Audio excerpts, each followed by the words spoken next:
Hello, one and all, welcome back to Campaign 12, Ill Omens. I am your host, as always, Virinity Void. This here is Part 6. We are in 1562, and there are a few changes that have happened on the down low since I last recorded. These changes won't be necessarily evident right away, but they could in the future parts, depending on what happens. Despite the losses that Coburg received in the previous part, Coburg is able to form Franconia if they are able to regain these two provinces from Memmingen. It is not entirely impossible for that to happen, however, it is a little unlikely given their current situation. In a similar vein, Berry can also form France now if they retake Rheims and Paris. So, they need to retake those. However, it is unlikely, in my opinion, due to the fact that the alliance network for Berry is a little lacking compared to Wasconia-Gascony. And lastly, I enabled Russia to be formed by Rostov. However, they need to conquer Novgorod from their nice and helpful ally that is Polotsk. That's about it from my end. I didn't really change anything else. Other than that, let's go read some national ideas. Let's do the next two that are from... You know what? I'll do one from the teapot. Okay? I'll do one from the teapot. I'll do it from our friend over here, the S, that has been on the down low as of late. You know, they've not been on the up and up, more or less. So the third national idea for the S is Ice Cube. Ice Cube is quiet and vengeful, is a quiet and vengeful character. She has very few unique lines, despite having competed in all 5 seasons. She can be vindictive and brave when necessary. Ice Cube can think of plans, ideas, and a strategy to help her team win, and she can also hack and rewire some electronic devices like the revolutionary headphones. And she can also read, explain, and understand things really fast.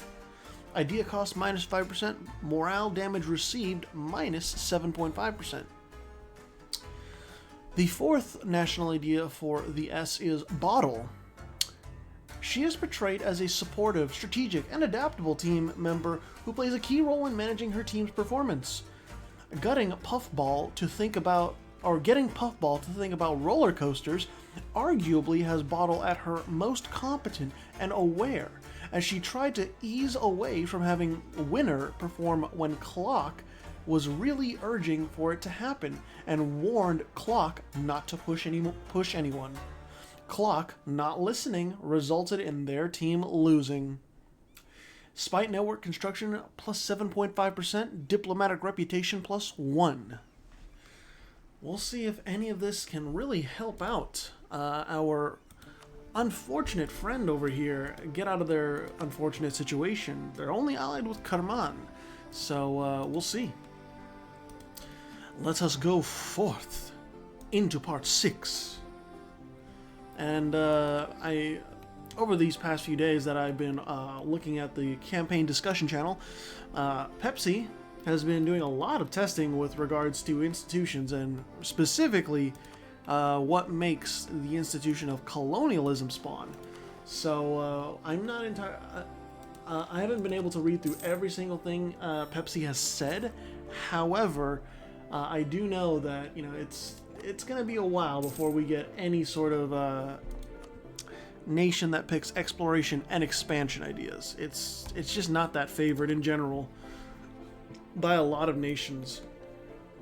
I should also note that forming Cuba over here for Saidi was a little awkward, if I'm honest. Not only did Saidi, the submission I made, they formed Cuba, and they switched their national ideas over because that was an oversight on my part. Yeah, this is the thing too. Apparently, a completely separate Saidi is still here because they colonized Ireland from the New World. And I don't know why this wasn't taken along with Cuba, but it wasn't. So there's this, and they are of the same dynasty. So I don't know. It beats me. It really does. I am not sure what to make of that, if I am honest. It's confusing. Anyways, moving on from that oddity, we have the second slave conquest of Wu Chang, which is going against Shun and the Jianzhou Alliance, and I think I recall that one from last part. The Jianzhou Alliance is not in good straits. They are very much under threat. Everyone is still going after Crete. However, Crete is, I think, safe for now. And then the Basri Order is going after Socotra and Damot. Right? Yeah. But what is this for? The conquest of Taif. Where's Taif? Where's Taif?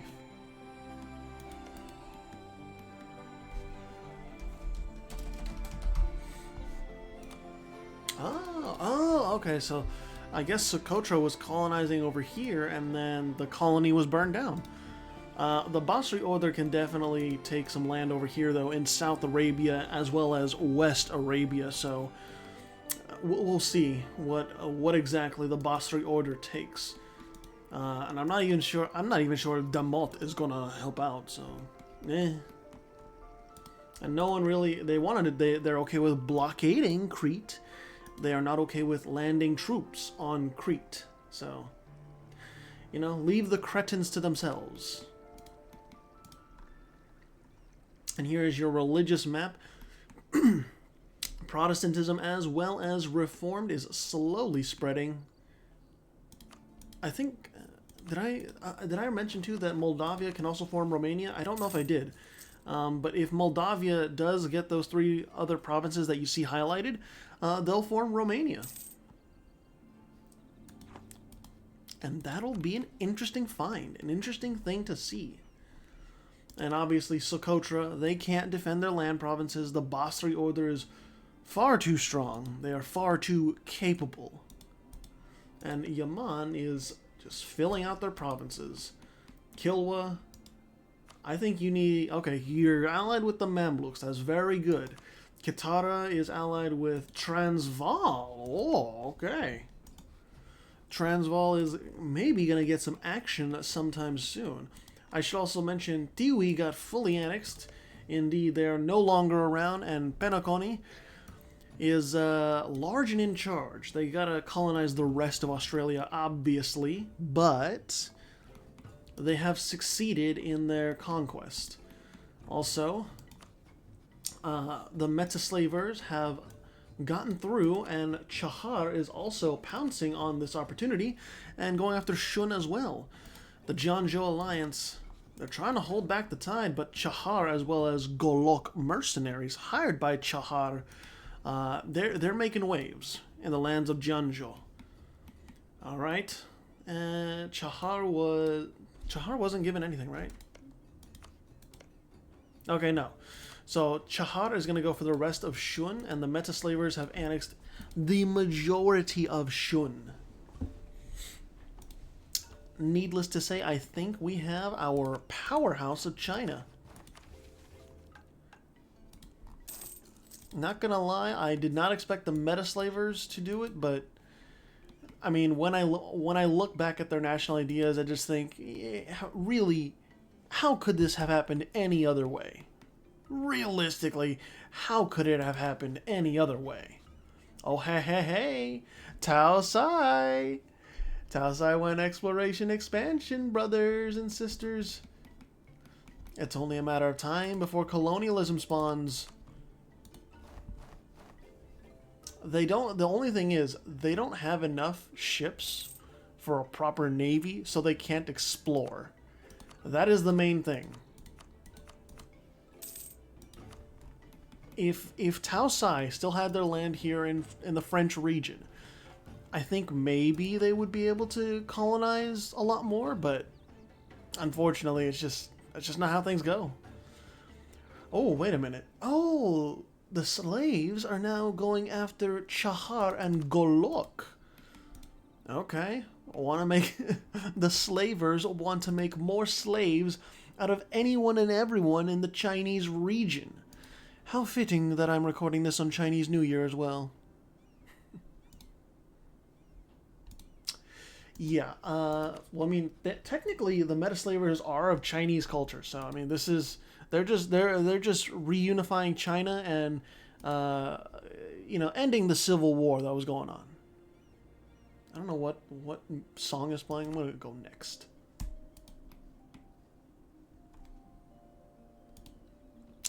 Utsunomiya still has the tributary of Kitabatake, Amago, still allied with Utsunomiya as well as the Jianzhou alliance. Indeed, both Japanese daimyo are allied with the Jianzhou alliance. As well as it went for Chahar against their eastern enemy, Chahar is not going to stand a single chance against the slavers. Chahar is one military tech behind, and the quantity is nowhere near there. And Golok, they're not going to stand up at all. They are two military techs behind, as well as they are not able to field any sort of huge or big army to stand up, really, against the meta-slavers. It's just that simple. The Basri Order has not peaced out. You better peace out at some point, otherwise I will force a white peace. Oh, I didn't mean to click the menu. But yeah, you better peace out soon, Basri Order. I will give it till... I'll give it to 1569. August of 1569 for you to peace out. Kabu slowly strengthening their grip over northern Africa. I was gonna say northern Morocco, but it's not really true northern Morocco. How's the New World looking? We got Big Kato, we got Rise of the Undead still. Osage and Pawnee, they're trying to eke out a living. Hoyenshe as well as Tawiraza, they are just chillaxing, more or less. Hoyenshe, you just better be ready for when Golden Eighth comes around and absolutely gives you a run for your money. Because Golden Eighth is ahead in military technology, and they got the forces to back up that technology. Paradox has formed Mexico. They have reached Tech 10. Alright.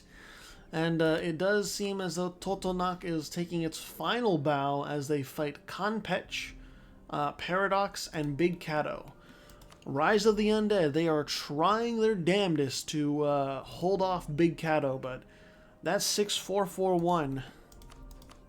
As well as being one military tech behind, it's going to be one-sided here, I think. I think the zombies are going to be pushed back, if I'm honest. Kanpech is going to take a lot of land here, so is Big Kato. And then it's going to be a question of who's rivaling who after that. I will be very curious to see who rivals who, because Kanpech is Mayan religion. Paradox is Mazdaki. Big Kato is Totemist. I'm not entirely sure who allies who at the end of all of that.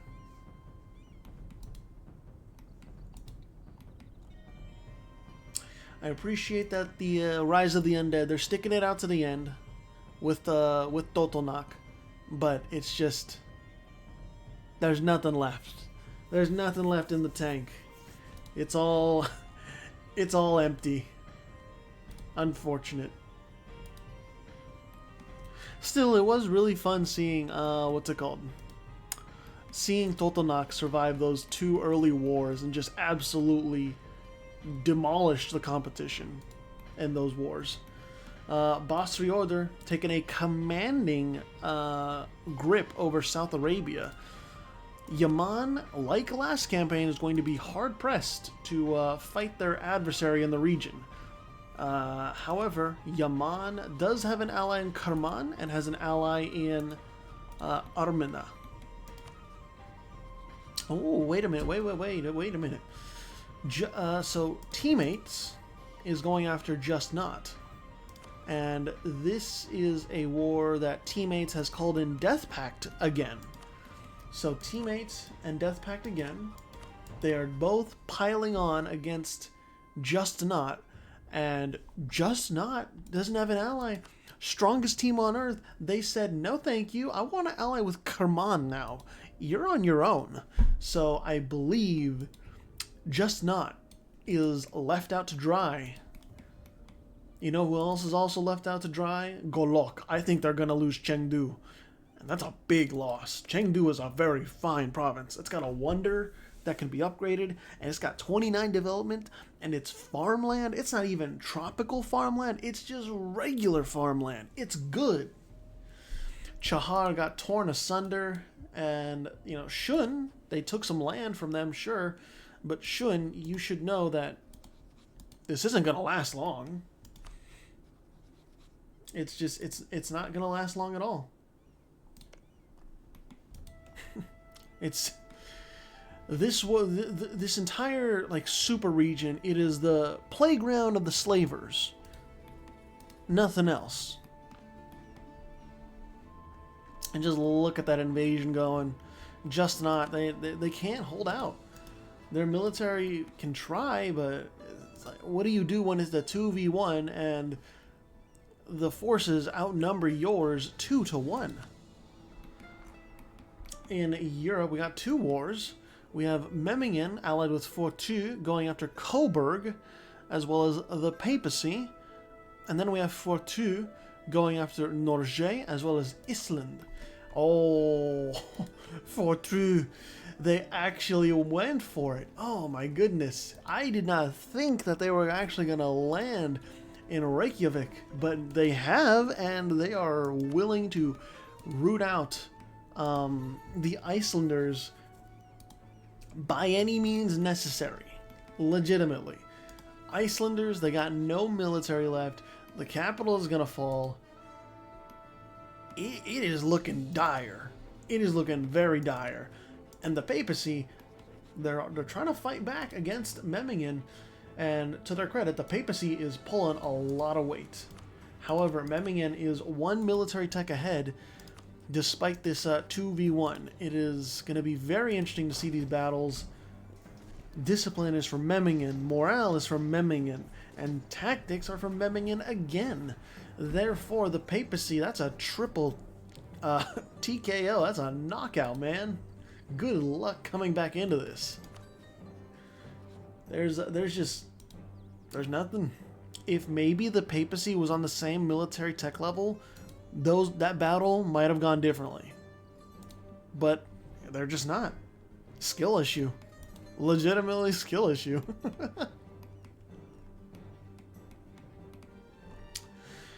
Unfortunate. And Just Not, it was a quick war. It was just a quick incision.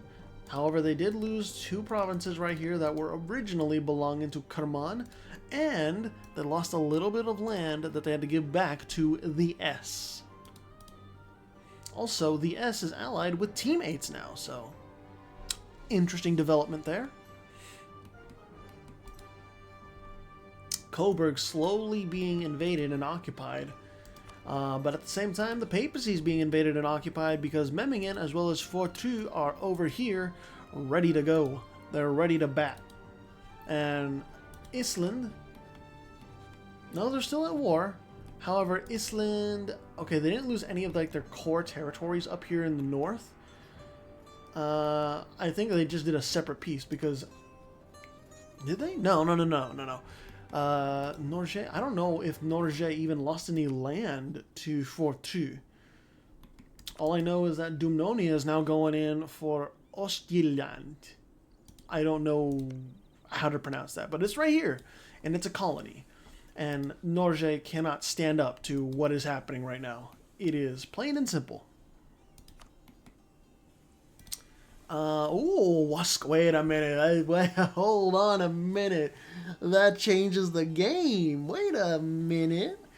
Wasconia, Gascony has now joined in on the side of Coburg. And we all know how powerful Wasconia is. Like, legitimately, Wasconia is one of the power brokers here because they took down Barry. So, Wasconia can actually make a difference, and they might let Coburg retake some of this land that borders Memmingen. Like, sure, Coburg got defeated there. The papacy not doing too well. But the cavalry is going to be arriving very, very soon. The papacy, there's no more occupations. They can just focus on Memmingen itself. For true, good luck getting your troops down here. You're up here sieging at Den Haag. Wasconia and the papacy, like, they're ready to go. And oh, what's this? Who's got the advantage here? Discipline in favor of Wasconia. Morale is about the same. Tactics in favor of Wasconia. Therefore, for true, your land invasion to help support Memmingen is getting knocked out. It's not pretty. All this land that you have here, for true, is going to be occupied, and it's going to give you a lot of war exhaustion. Memmingen, they're still putting up a great fight in the mountains. They're still pushing them back, and Fortru is here to reinforce. It's only a matter of time, though, before Wasconia puts in more troops and attempts to push this war in favor of Coburg some more. Because right now, that war score, it's not a lot. Only plus 15 in favor of Memmingen. Definitely can swing it in favor of Coburg. And hey, that battle right there on the border, sign of things to come, in my opinion. Coburg is unoccupying these provinces. Memmingen, you know, they're out of manpower. Fortru, they're out of manpower as well.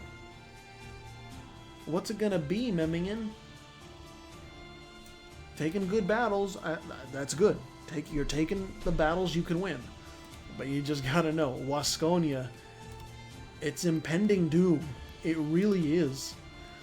Ingria, unfortunately, is being assaulted by Dumnonia after Dumnonia was,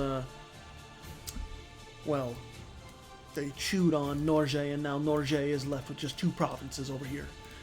But Ingria, I feel as though this may be the last hope of the persecuted population. I'm just looking around the world, just seeing what else we got. I don't want to miss things. And look at that. Look at Penoconi just go after all of Australia, painting it black. Nice. Los Kemet down here, as well as La Plata and Mapuche. Mapuche technically has more troops than Los Kemet. However, Los Kemet has one more military tech. And then Marajo has taken all of, like, the Brazilian coastline. The name is kind of fucked up, but that's just how naming goes on the map, I guess. Only thing is, Marajo is a tiny bit behind on technology. It's the only thing. Totonac, fully annexed. Big Cato, retaking land in the name of the living from the undead. So, good on you, Big Cato. You're gonna need all that land and all that preparation for when Golden Eighth comes a-knockin'. And Conpech still allied with Mexico, aka Paradox, as well as Big Cato. Cuyana not allied with anyone, but they do not like the Mapuche. Alright. Let's keep it going. Actually, I need to check one little thing. Okay, we started in 1562. Alright, let me see. Any other wars? Just Strathclyde as well as Catalonia going after my child, the Rustamids. No, whatever. Not really necessary, just, you know, kill my child, why don't you? Kill him. Do it! Oh, there's one last holdout. Just axe him. Put him on the chopping block. Do it. You fucking won't. Sephardic? What the hell? Not sure why that's Sephardic, but... Wow, left with one singular province. Meh. Okay, Memmingen is trying to make a play for Roma, but Fortu, they're going to want peace sooner or later. They can't keep doing this. Wasconia is just making these battles more and more in favor of Coburg. That war score is now in favor of Coburg at plus 30 for Coburg. Memmingen is struggling. Like, they may be hiring mercenaries or whatever, but it's not working. Their only last shot is maybe occupying Rome, but that's not going to do much. Not when Wasconia is right here. They're ready. Oh, there's peace. I saw the black flag. Wasconia peaced out. I think that's a separate peace because Coburg is still here as well as the papacy. Things just shifted once more. Okay, there's peace between Coburg and Memmingen. I believe it was a white peace, or if anything, maybe some money was changed around. Yeah. I would say, Coburg, you are so lucky that Wasconia joined in and saved your ass. It should be noted that Wasconia, I think, gained land in the Low Countries. They two provinces. Two provinces right here. And Fortu, that's a loss. There's nothing more to it. That is a loss, brother. There's no hiding. Metaslavers, they finished that war with Golok, and I expect they finished it in style, as Chengdu has now been annexed into the Metaslavers. Truly, this is a beast to be reckoned with.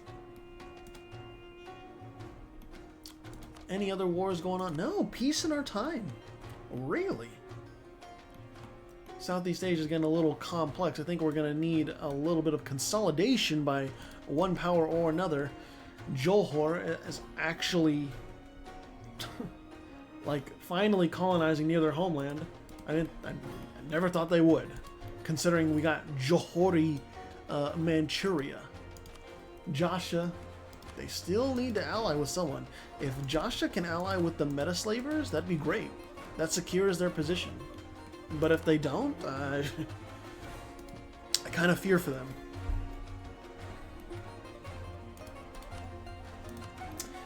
Has the institution of colonialism spotted? No, it hasn't. Oh my goodness.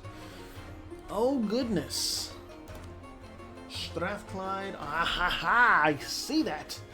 Strathclyde has taken exploration ideas, and they are big enough that I believe they will start exploring and start doing stuff.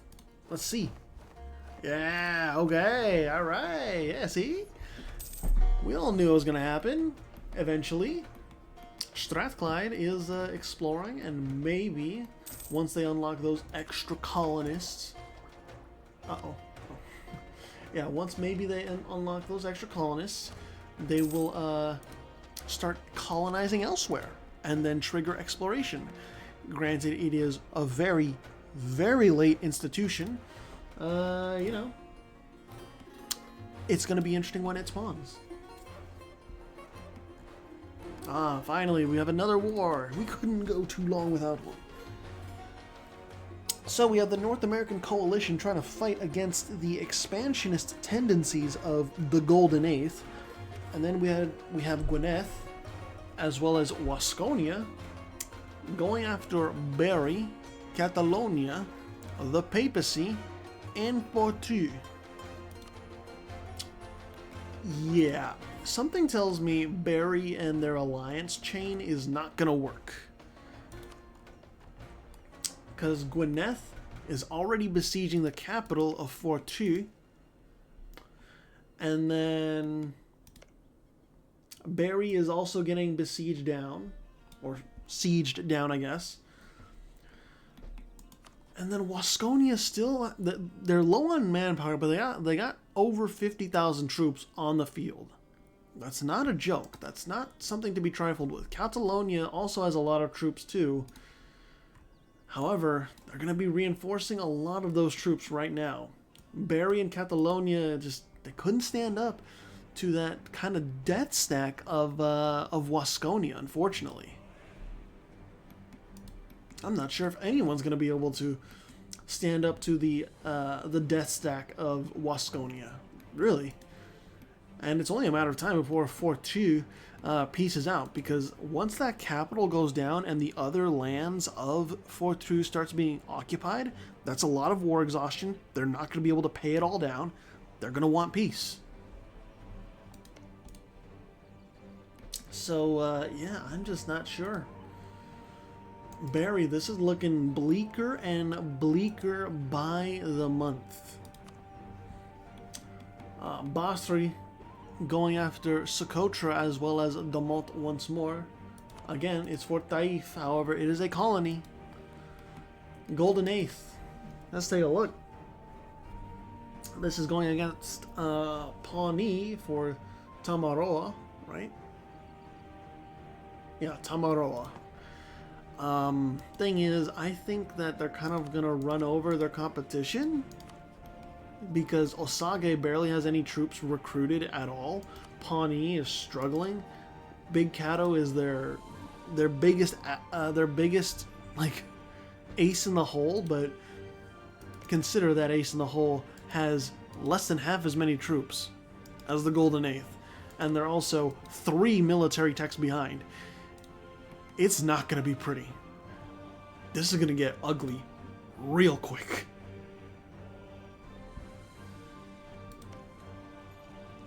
Sure, you got all the lands of Pawnee unsieged. That's great. You know what?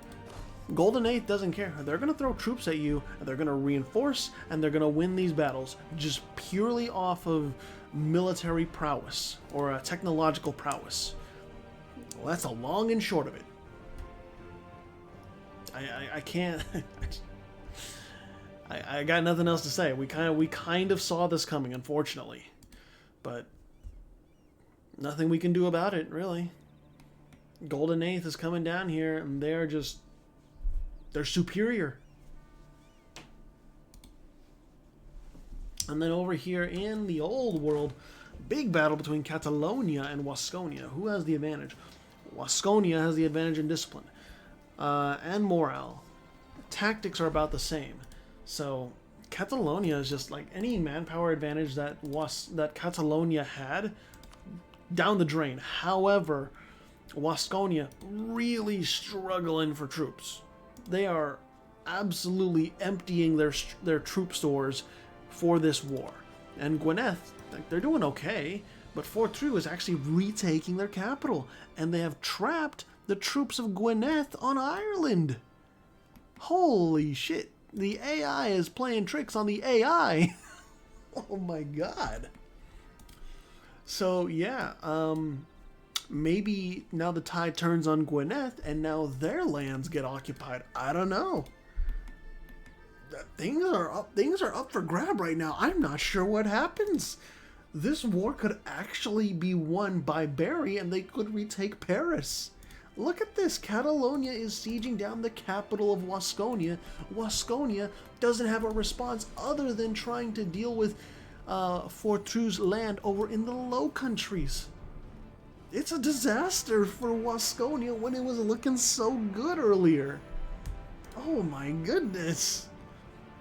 And you know, Bari, they have way more troops at the ready, and they even got a little bit of manpower too. They're going to retake this province of theirs. And then they've already retaken Paris. Gwyneth, all right, there's some action in the Isles. Gwyneth was able to break out somehow, and Fortru's mainland is now in trouble. Fortru may very well peace out. But even if they do, Gwyneth still has to take all those troops over here in the Isles and transport them over here. Are they going to be able to do that in time? I'm not sure. Wasconia probably on the verge of piecing out. Look at that, minus 84 war score. They are struggling. This is a struggle that I don't think they were prepared for in the slightest. Side note, look at Taosai down here. They're colonizing fucking fast. But Barry might actually win this and form France. I can't believe I'm saying that. Holy shit. This is a reversal I had no idea was even possible. And keep in mind, the papacy is still in this. Catholic brothers and sisters sticking together, and there it is. There's the peace deal. Barry convincingly winning that war. They didn't retake their old provinces, but they took Bordeaux, they took Laborde, and they took Auvergne. Or no, Auvergne is a colony. But Wasconia, losing these two provinces, those are high development provinces, and also an important trade center. That's a tough loss for Wasconia, especially because it cuts them in two. Or actually cuts them in four. 1, 2, 3, 4. And then if Barry wins this against Gwynedd and takes these 3 provinces back, does anything stop Barry at that point? They might become the regional power. Which, honest, is pretty fucking incredible. That's an incredible comeback. Man. Alright, let me see. I gotta see what else is going on. Caddo. Are they turning the tide? I don't know. No, they're not. Okay. Because from the occupations here, it looks as though maybe they were turning the tide, but Osage pieced out because they struggled hard and they lost a lot of land. And Pawnee, as well as Caddo, are left facing the Golden Eighth alone. And their military resources are running very dry in the face of overwhelming odds. I salute you, Pawnee and Big Caddo, for resisting until the end, but the Golden Eighth is inevitable at this point. What's it called? Metaslavers, trying to finish off the rest of Shun, or maybe make them a tributary later, I am not sure. And the Jianzhou Alliance is, they're trying to fight back against the slavers, because the Jianzhou Alliance is allied with Shun. That's a losing bet, my friend. That's a very losing bet. The papacy, allied with Coburg still. They are helping Coburg out in this war against Memmingen.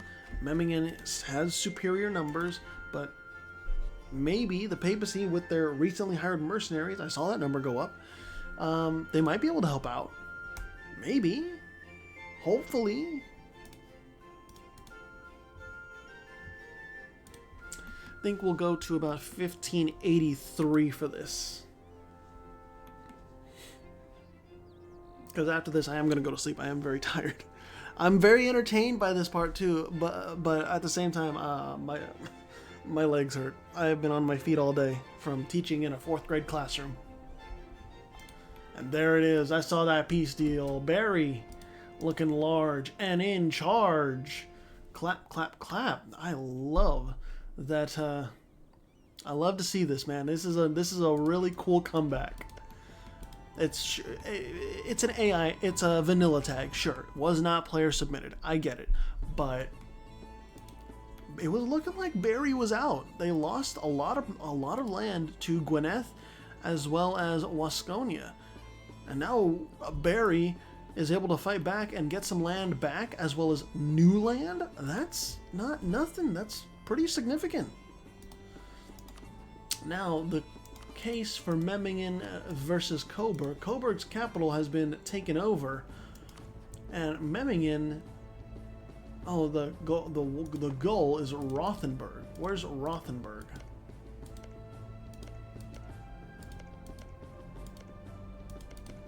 Ah, it's right here. So, ticking war score is going to be going in the favor of Memmingen. It's not going to be pretty. The papacy is unable to reinforce. If anything, I think an external power needs to bail out Coburg, or else this is going to be a very severe loss for them. It should be noted that Saluzzo went Protestant, as well as Coburg. I don't think anyone else went Reformed. Nope, just Constantinople. And that's about it. Also, I salute you, Ingria. Unfortunately, Dumnonia had to annex you, and hey, we got our first war in Anatolia. Big war. Let's see. After I see what's going on in East Asia and the New World. Jolhor's up here? Who's Jolhor allied with? Oh, they're allied with the Metaslavers. They're putting their money with the winners in the region. Understandably so. The Teapot Dome is they're chilling. And hey, Big Cato has formed Texas. Yes, we have Big Cato forming Texas, and Pawnee, they lost a lot of land. Just look at all that land that that the Golden Eighth took. That's all you need to know.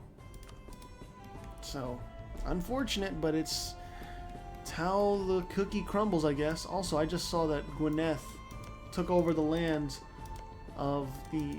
I don't even know if it was an exiled part of the dynasty. Some offshoot, but...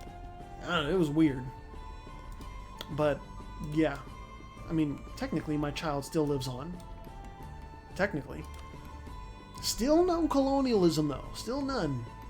I firmly believe, next part 7, we're going to see colonialism spawn.